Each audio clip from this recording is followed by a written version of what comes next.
Welcome to Speed Reads. Think like a psychologist.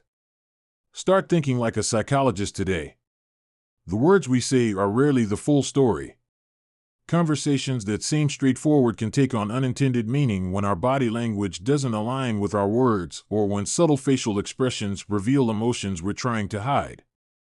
These unspoken elements, from nonverbal cues to subconscious motivations, play a powerful role in how we connect with others. While some people seem to intuitively pick up on these signals, the great news is that with a little practice and the right guidance, anyone can learn to decode and master them. Before we continue, don't forget to subscribe to our channel. Your support is greatly appreciated. Though human behavior might seem complex, it often follows predictable patterns. Subtle facial expressions, unconscious gestures, and deeply rooted motivations constantly reveal more than people realize. Learning to interpret these clues allows you to move beyond surface-level interactions and understand what others are truly thinking and feeling. You don't need to be a psychologist to benefit from these insights. They're practical tools that can improve your communication, increase your empathy, and foster more meaningful relationships in everyday life. In this summary, you'll uncover how body language reveals hidden emotions, how emotional intelligence helps deepen understanding, and how thoughtful questions uncover deeper truths. Together, we'll explore universal models of motivation and delve into how childhood attachment shapes adult connections. Armed with these actionable insights, you'll be ready to connect with others on a whole new level. Ready to start thinking like a psychologist? Then let's get started. Analyzing body language communication is constant, even when words aren't spoken. Much of what we convey happens through subtle, nonverbal cues like expressions, gestures, and posture. While interpreting these signals isn't foolproof, understanding the basics of body language can help uncover deeper truths about how others feel and think. Nonverbal communication dates back to our earliest ancestors, who relied on gestures and facial expressions long before language existed.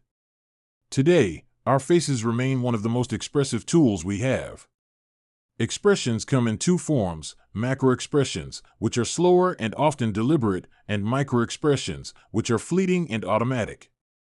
The latter are particularly worth keeping an eye out for. These quick flashes of emotion can betray true feelings, especially when they contradict spoken words. Similarly, watch for facial symmetry.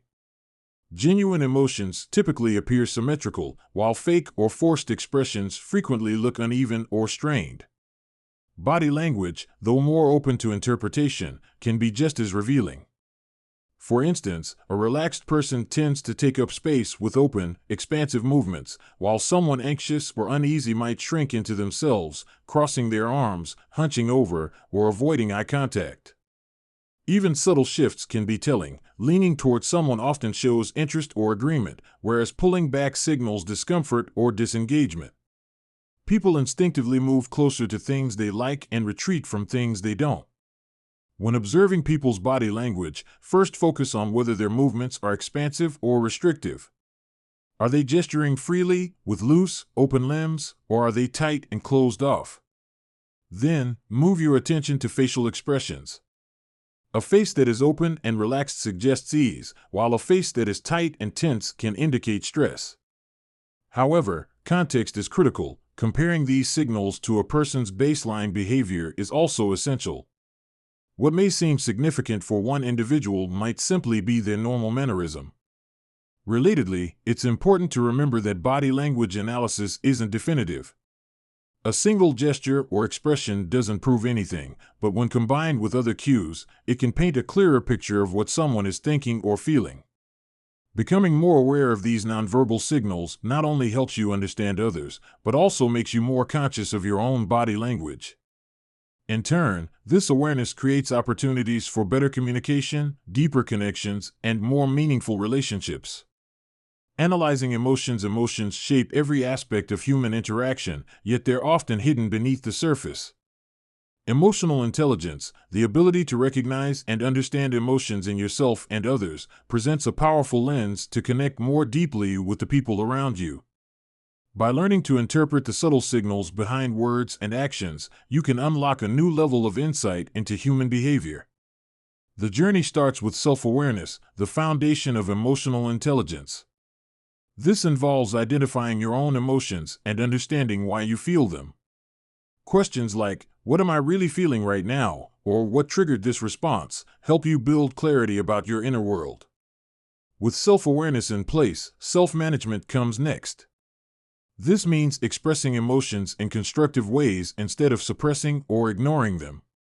For example, turning frustration into calm, solution-focused conversations can diffuse tension and improve outcomes.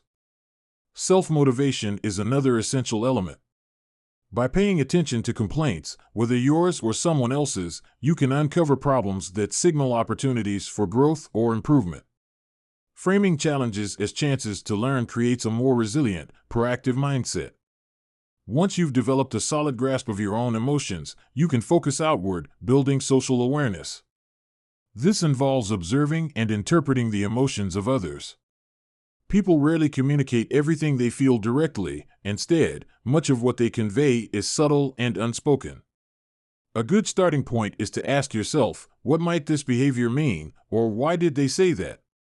These questions encourage you to look beyond the surface and uncover the subtext behind someone's words or actions. Strengthening emotional intelligence also means becoming an active observer of real-world interactions. Notice moments when people's words and actions seem mismatched. For instance, a cheerful tone hiding hesitation or crossed arms revealing discomfort despite the words said otherwise. By learning to recognize these cues, you gain insight into the dynamics at play, enabling you to respond with greater empathy and understanding. Although our society emphasizes the spoken word, much of what matters lies in the gaps between them. Emotional intelligence bridges these gaps, helping you better understand yourself and others. When you tune into the unspoken emotions that drive behavior, you further open the door to a richer understanding of the world around you. Analyzing answers the way people respond to questions often reveals more than the answers themselves. By asking thoughtful, indirect questions, you can uncover what truly drives someone, their personality, values, and intentions. This approach shifts the focus from abstract thoughts to tangible behaviors and actions, which tend to be more authentic and reliable indicators of a person's true character. The secret lies in asking questions that prompt reflection without feeling invasive. The 7 stories exercise is one such method. In this exercise, you ask someone to recount their top 7 achievements. The way they narrate their successes, what they choose to highlight, how they describe the chosen events, and the emotions they express, can reveal a great deal about what they value, as well as how they personally define success and fulfillment. Another engaging way to explore someone's inner world is through Carl Jung's personality prompts. These questions include describing a color, an animal, a body of water, and a white room with 4 adjectives each. The descriptors selected are said to reflect a person's self-perception, view of others, sexual preferences, and even their thoughts on mortality, respectively. While not scientifically rigorous, these questions offer a creative spin on eliciting insights in exchanges. Why are indirect questions so revealing? They help bypass self-consciousness and allow people to share more naturally without feeling like they're being put on the spot. This approach often uncovers subtle tells embedded in their vocal tone, phrasing, and the emotions behind their words. Again, it's not just about what's said, but also about what's left unsaid, the gaps and underlying patterns that can give away someone's true thoughts and feelings. Yet, this analysis isn't just for understanding others, it's also a valuable tool for better understanding yourself. The stories you share, how you frame them, and the answers you provide in response to indirect questions offer a window into your own psyche. By keeping these considerations in mind, you can continue to enrich every interaction, turning ordinary conversations into meaningful exchanges that deepen your understanding of both yourself and others.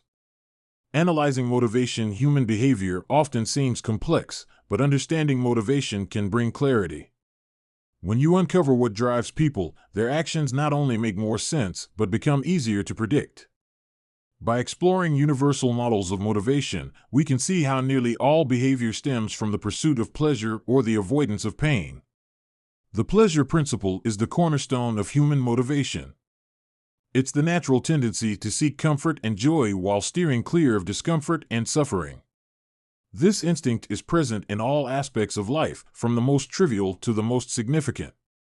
Interestingly, people generally work harder to avoid pain than to achieve pleasure, a survival mechanism that ensures safety takes precedence. Asking, what pleasure are they pursuing or what pain are they avoiding, can often reveal someone's true underlying motives.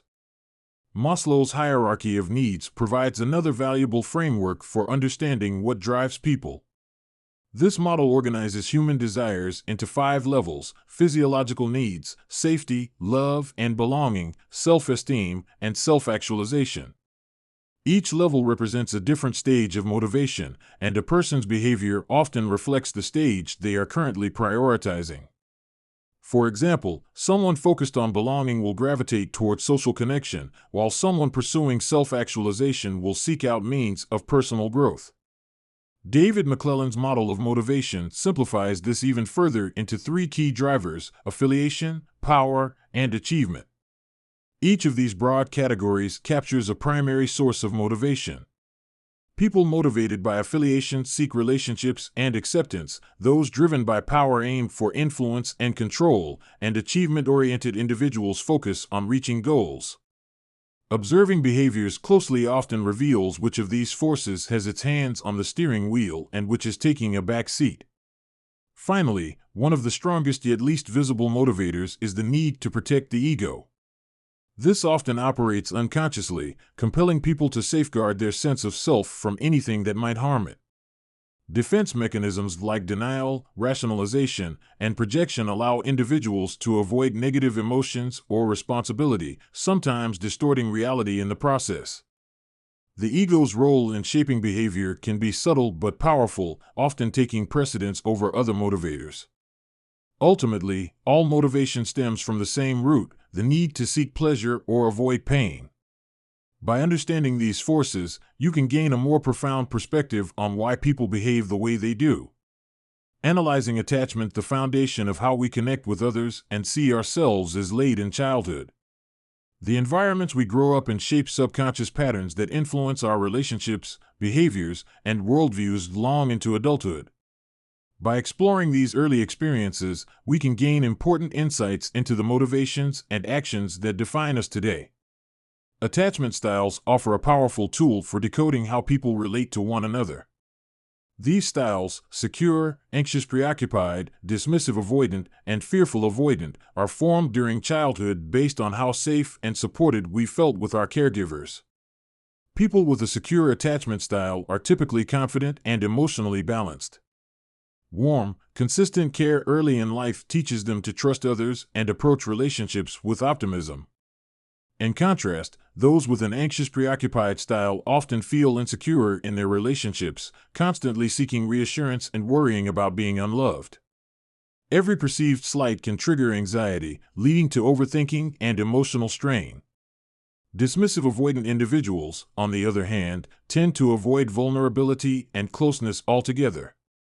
For them, emotional intimacy feels like a threat to their independence, so they create distance to maintain control. Meanwhile, those with a fearful avoidant style want connection but are held back by a deep fear of rejection or abandonment, often rooted in past trauma or neglect. This conflict leads them to avoid relationships completely to protect themselves from potential hurt. Beyond attachment, our upbringing also profoundly affects self-esteem and self-belief. How we were praised, criticized, or guided as children leaves a lasting impression on how we see ourselves. A nurturing environment can build confidence, while a critical or neglectful one might foster self-doubt. These early experiences often replay in adulthood, shaping how we handle challenges, relationships, and personal goals. Birth order adds another interesting layer. While not empirically supported, this theory suggests that firstborns may carry the weight of parental expectations, secondborns often strive for attention, and youngest children are more likely to embrace freedom and risk. These dynamics arise from family roles and interactions, leaving subtle but enduring effects on personality. By examining the influence of early experiences, attachment styles, self-perception, and family dynamics, you can determine the patterns and motivations driving people's behavior. And by understanding these patterns and motivations shaped by the past, you can better appreciate the factors influencing actions and intentions in the present. Final summary. In this summary to Think Like a Psychologist by Patrick King, you've learned that understanding human behavior is about recognizing the hidden patterns that shape our actions, words, and emotions. Every gesture, tone, and decision reveals something about our inner worlds, and learning to interpret these subtle cues is the key to cultivating more profound connections. By becoming more aware of yourself and others, you can unlock greater empathy, clarity, and connection in every interaction. This awareness starts with curiosity. Whether it's observing body language, understanding emotional triggers, or exploring how childhood experiences shape attachment styles, every insight brings you closer to understanding what truly motivates people. It's not about analyzing for its own sake, but about seeing the humanity behind each behavior, the shared struggles and desires that unite us. When you adopt a mindset of observation and empathy, you create opportunities for richer conversations and stronger relationships. You learn to navigate the complexities of human interactions with understanding rather than judgment. The more you tune in, the more you'll see that beneath the surface, we all seek connection, belonging, and acceptance. Armed with these tools, you'll be better equipped to offer it and receive it in return. Okay, that's it for this summary. We hope you enjoyed it. If you can, please take the time to leave us a rating. We always appreciate your feedback. See you in the next one.